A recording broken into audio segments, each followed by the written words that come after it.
اعوذ باللہ من الشیطان الرجیم، بسم اللہ الرحمن الرحیم۔ عزیز طلباء، السلام علیکم۔ Punjab group of colleges Haroonabad campus کی طرف سے میں ہوں آپ کا پروفیسر علی رضا۔ آج جس غزل کو ہم نے پڑھنا ہے وہ مرزا اسد اللہ خان غالب کی لکھی ہوئی غزل ہے۔ مرزا اسد اللہ خان غالب کا شمار اردو کے بڑے شاعروں میں ہوتا ہے۔ ہم پہلے ان کا تعارف دیکھتے ہیں۔ مرزا اسد اللہ خان غالب 1797 میں یعنی 1797 میں پیدا ہوئے۔ 1869 یعنی 1869 میں مرزا اسد اللہ خان غالب کی وفات ہوئی۔ مرزا اسد اللہ خان غالب جتنا بڑا نام اتنا ہی اونچا مقام۔ القابات جو مرزا اسد اللہ خان غالب کو ملے ان میں نجم الدولہ، دبیر الملک، نظام جنگ، عرف یعنی مرزا غالب کا جو عرف تھا وہ مرزا نوشہ ان کو کہا جاتا تھا، تخلص ان کا غالب تھا۔ مرزا اسد اللہ خان غالب کے والد کا نام مرزا عبداللہ بیگ خان تھا جو سپاہی تھے۔ مرزا غالب نے ابھی 5 برس میں قدم رکھا تھا کہ باپ کا سایہ سر سے اٹھ گیا۔ پرورش چچا نصر اللہ بیگ نے کی۔ ان کی بھی وفات کے بعد آپ اپنے ننہال آ گئے۔ یہ زمانہ غالب کی بے فکری اور فراغت کا زمانہ تھا۔ کم عمری میں ہی شادی ہو گئی۔ مرزا غالب کی عمر اس وقت 13 سال تھی جب شادی ہو گئی۔ مالی حالات ہمیشہ تنگ دست رہے۔ نو عمری کیونکہ نوابانہ ٹھاٹھ باٹھ سے گزری تھی، مگر باقی ساری عمر قناعت کر کے غریبانہ حال سے بسر کرنا پڑی۔ وہ گردش مدام سے گھبرائے ضرور، مگر انہوں نے گردش مدام کے آگے ہتھیار نہیں ڈالے۔ بقول ڈاکٹر عبدالسلام، مرزا غالب کو اللہ تعالیٰ نے ایک نیا ذہن، نیا شعور، نیا ماحول اور نیا منصب عطا کیا۔ ڈاکٹر عبد الرحمن بجنوری کہتے ہیں، لوح سے تحت تک بمشکل 100 صفحات ہیں، لیکن کیا ہے جو یہاں حاضر نہیں؟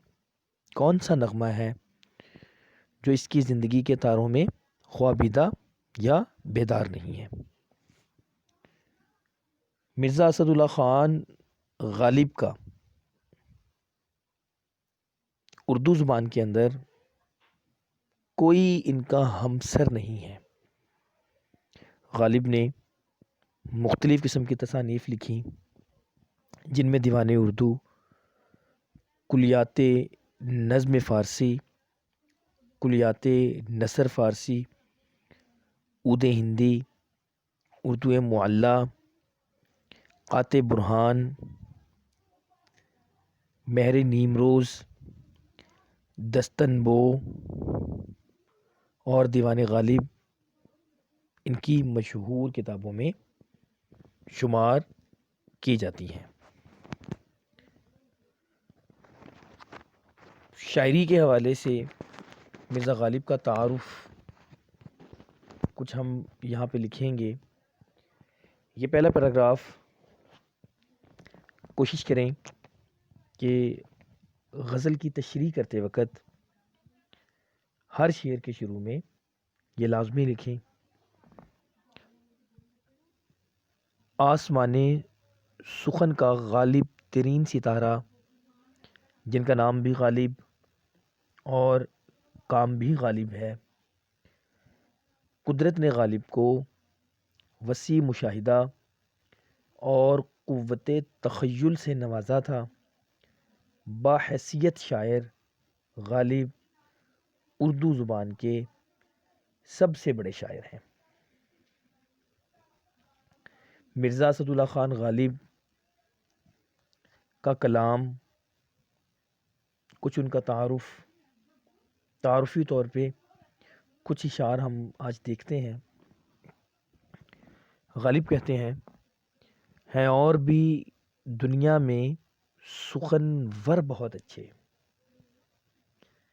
ہیں اور بھی دنیا میں سخن ور بہت اچھے، کہتے ہیں کہ غالب کا ہے انداز بیان اور۔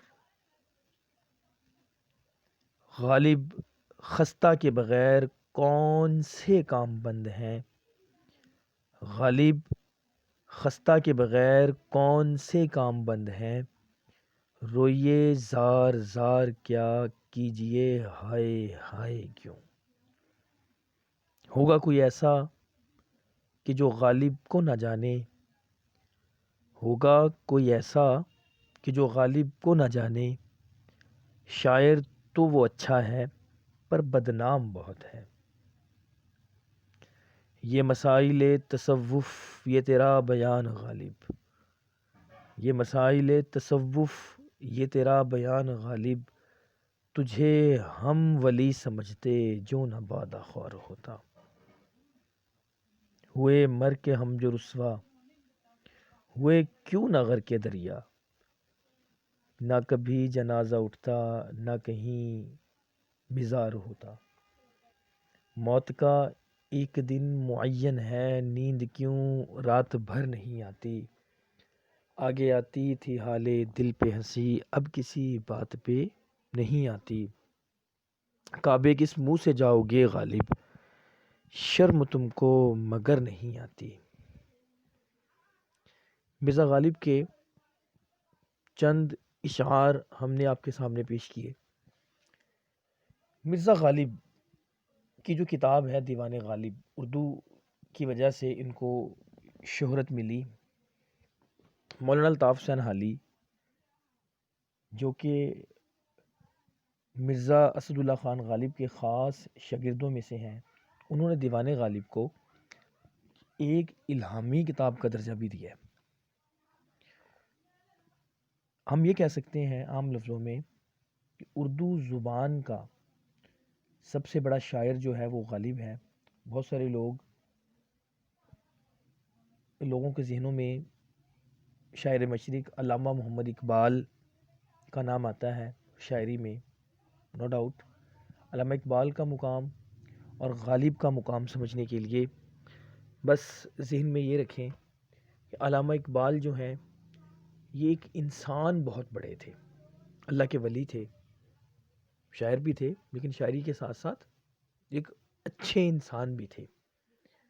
مرزا غالب کے اندر شخصی طور پہ برائیاں کچھ پائی جاتی تھیں، جن میں شراب پینا، جوا کھیلنا یا اس طرح کی برائیاں، لیکن اس کے ساتھ ساتھ مرزا غالب کا جو مقام آج مانا جاتا ہے یہ اردو شاعری میں مانا جاتا ہے کہ اردو شاعری یعنی اردو زبان، اردو شاعری میں اردو زبان کے سب سے بڑے شاعر جو ہیں وہ مرزا اسد اللہ خان غالب ہیں۔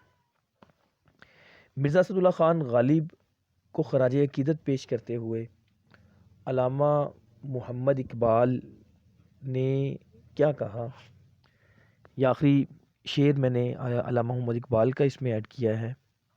وہ کہتے ہیں لطف گویائی میں تیری ہمسری ممکن نہیں، لطف گویائی میں تیری ہمسری ممکن نہیں، ہو تخیل کا نہ جب تک فکر کامل ہم نشیں۔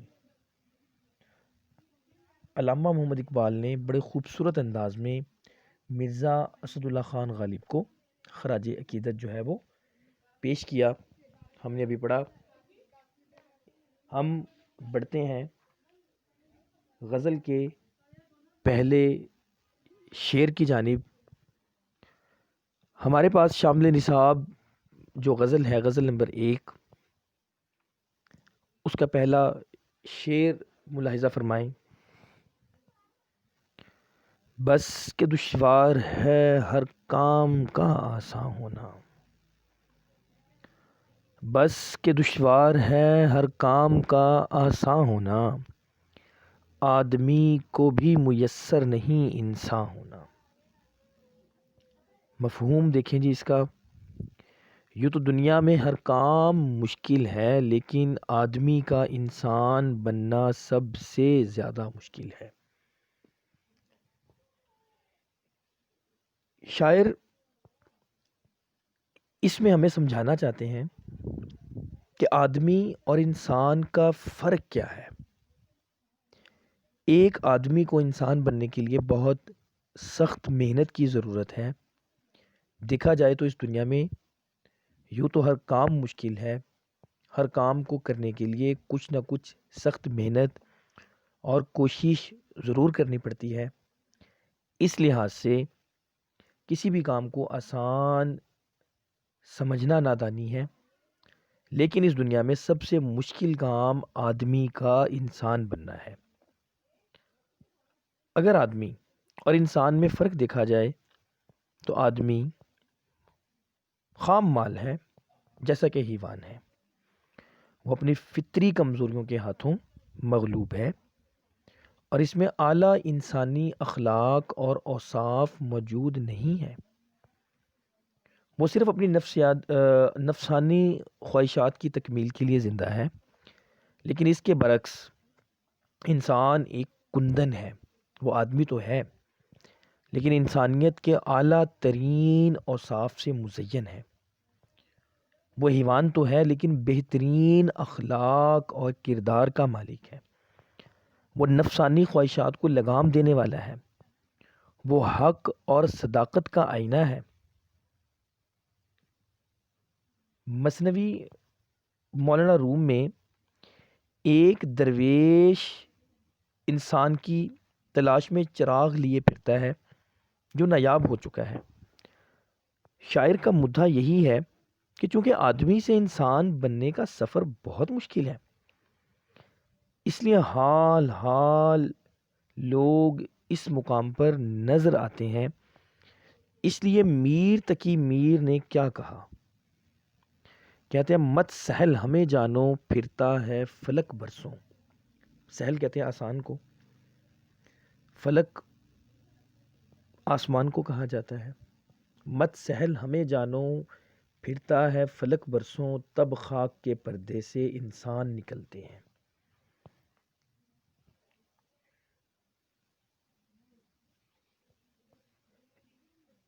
تو لہٰذا انسان کے لیے ضروری ہے کہ وہ اشرف المخلوقات بنے.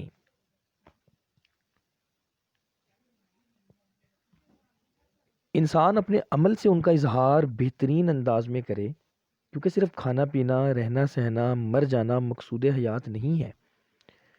یہ تو حیوانوں کا بھی منصب ہے. اللہ کی عطا کردہ خوبصورت خوبیوں کا خوبصورت اظہار ہے. اگر آدمی ان خوبیوں کے حصول و اظہار میں امکان بھر کوشش کرتا ہے تو وہ صحیح معنوں میں انسان ہے، بصورت دیگر حیوان سے بدتر ہے.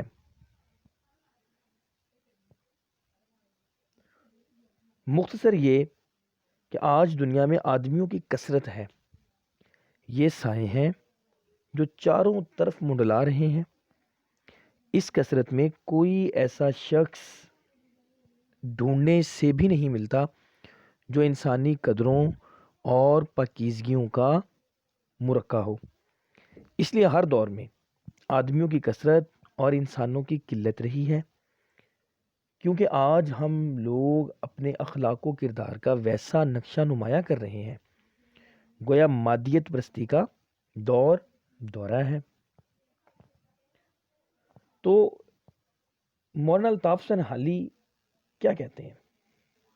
مولانا الطاف سنہالی کہتے ہیں فرشتے سے بڑھ کر ہے انسان بننا، مگر اس میں پڑتی ہے محنت زیادہ۔ سید ضمیر جعفری نے کیا کہا آدمی کے بارے میں؟ تھا کبھی علم آدمی، دل آدمی، پیار آدمی، آج کل زر آدمی، قصر آدمی، کار آدمی۔ یعنی اس دنیا میں کوئی بھی کام جو ہے وہ آسان نہیں ہے۔ دو باتیں اس کے اندر ہیں، اس شعر کے اندر۔ کوئی بھی کام آسان نہیں ہے، ہمیں ہر کام کے لیے سخت سے سخت محنت کی ضرورت ہے۔ جب تک ہم کسی چیز کے حصول کے لیے سخت محنت نہیں کرتے، اس وقت تک وہ چیز جو ہے وہ ہمیں نہیں ملتی۔ ٹھیک ہے جی، بڑھتے ہیں اگلے شعر کی طرف۔ وائے دیوانگی، وائے دیوانگی شوق کہ ہر دم مجھ کو آپ جانا ادھر اور آپ ہی حیراں ہونا۔ وائے، وائے کہتے ہیں افسوس کو، دیوانگی شوق محبت کی دیوانگی، جنون، عشق۔ اچھا جی، غزل کا جو بنیادی موضوع ہوتا ہے، نقطہ ہوتا ہے، وہ ہوتا ہے عشق، محبت۔ عاشق محبوب سے محبت کا اظہار کرتا ہے، اور محبوب جو ہے وہ کبھی بھی جو ہے وہ اس کا جواب جو ہے وہ صحیح معنوں میں نہیں دیتا۔ یہ اس کا غزل کا ایک بنیادی موضوع ہوتا ہے۔ اب شاعر اس میں کیا کہنا چاہتے ہیں؟ شاعر کہتے ہیں افسوس ہے کہ محبت کے جنون میں ہر دفعہ محبوب کی گلی میں جا نکلتا ہوں اور ہر دفعہ حیران ہو کر آ جاتا ہوں۔ جب انسان کسی سے محبت کرتا ہے تو وہ دیوانہ ہو جاتا ہے۔ زیر بحث شعر میں شاعر اپنی دیوانگی پر افسوس کر رہا ہے کہ یہ اسے پھر وہیں لے جاتی ہے جہاں سے اسے صرف طعنے، ملامت اور اذیت ہی ملتی ہے۔ شعر کا مجازی رنگ میں مفہوم یوں ہوگا کہ شاعر کا شوق ملاقات یا شوق دید اب دیوانگی کی حد تک پہنچ چکا ہے۔ محبوب کو دیکھنا، محبوب سے دیدار کرنا، محبوب کو وہ پاگلوں کی طرح جذبہ عشق سے بے پناہ یعنی بے اختیار ہو کر بار بار کوچہ محبوب کی طرف جاتا ہے۔ شاید اس کا ایک دیدار ہو جائے، مگر کوچہ محبوب تک پہنچنا تو آسان ہے، مگر بزم محبوب تک پہنچنا اور رخ محبوب کو دیکھنا ممکن نہیں ہے۔ اور اگر یہ ممکن ہو بھی جائے تو محبوب کی محفل سے اسے سوائے طعنوں اور ملامت کے کچھ ہاتھ نہیں آتا۔ وہ حیران ہو کر اپنے دل سے سوال کرتا ہے کہ پھر وہ یہاں کیوں آیا ہے؟ گویا محبت کی دیوانگی کا نتیجہ ہے کہ وہ جانتے بوجھتے بھی پھر اسی طرف جا نکلتا ہے جہاں اسے حاصل کچھ نہیں ہوتا۔ کسی شاعر نے کیا خوب کہا کہ شوق تھا کہ جنوں تھا کہ تیرے کوچے میں، کوچہ گھر کو کہتے ہیں، یہ شوق تھا کہ جنوں تھا کہ تیرے کوچے میں ہزار بار گئے ہم ہزار بار آئے۔ دراصل عاشق جو ہے نا وہ دل کے ہاتھوں مجبور ہے، کیونکہ ترک تعلق اس کے بس میں نہیں۔ محبوب کی بد زبانی کے باوجود وہ اس کی محفل میں جاتا ہے اور اس کی ایک جھلک کا طلبگار رہتا ہے۔ عشق کی دیوانگی اس کے اندر ایک ایسی بے تابی پیدا کرتی ہے کہ وہ اپنے بس میں نہیں رہتا، وہ بار بار کوچہ محبوب کی طرف جا نکلتا ہے۔ تو لہٰذا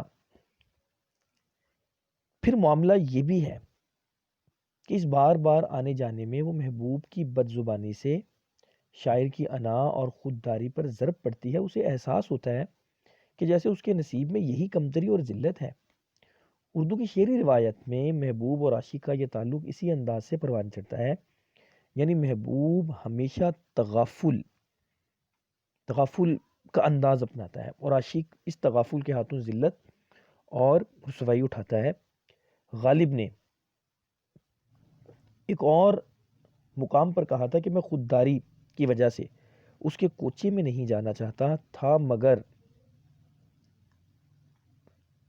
مگر اپنے اوپر میرا اختیار نہیں ہے، میں پھر بھی اس کی گلی میں بار بار جاتا ہوں، بار بار اس کے در پہ جاتا ہوں، حالت اب اس طرح کی سی ہے۔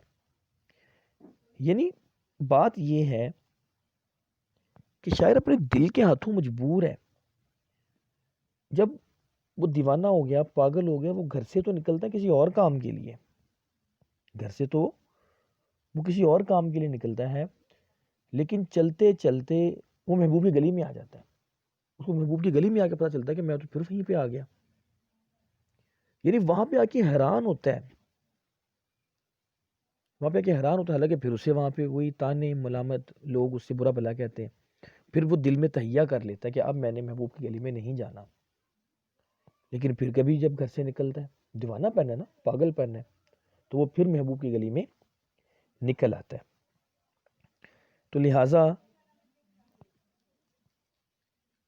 مختصر یہ کہ شاعر کہتا ہے کہ میرے جنون نے مجھے عجیب چکروں میں ڈال دیا ہے، میں جنون کے ہاتھوں مجبور ہو کر خود ہی اس کے کوچے میں جاتا ہوں اور خود ہی حیران ہوتا ہوں کہ کہاں یہ مقام اور کہاں اس کا دیدار۔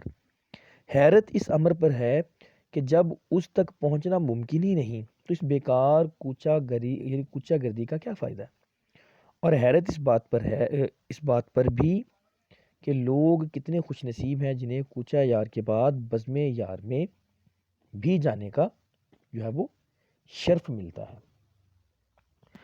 حوالہ جات کے کچھ اشعار دیکھتے ہیں۔ کوئی تعویذ ہو رد بلا کا، کوئی تعویذ ہو رد بلا کا، میرے پیچھے محبت پڑ گئی ہے، تیرے کوچے ہر بہانے مجھے دن رات کرنا، تیرے کوچے ہر بہانے مجھے دن رات کرنا، کبھی اس سے بات کرنا کبھی اس سے بات کرنا، بار بار اس کے در پہ جاتا ہوں، حالت اب اضطراب کی سی ہے، بار بار اس کے در پہ جاتا ہوں، حالت اب اضطراب کی سی ہے۔ تو یہ تو تھا جی آج کا پہلا لیکچر، مرزا اسد اللہ خان غالب کی غزل نمبر 1۔ اس کو سنیں، سمجھیں، امید ہے کہ آپ کو یہ غزل کے 2 اشعار پہلے بخوبی سمجھ آ جائیں گے۔ ملتے ہیں جی اگلے لیکچر میں، اس وقت تک کے لیے اللہ حافظ۔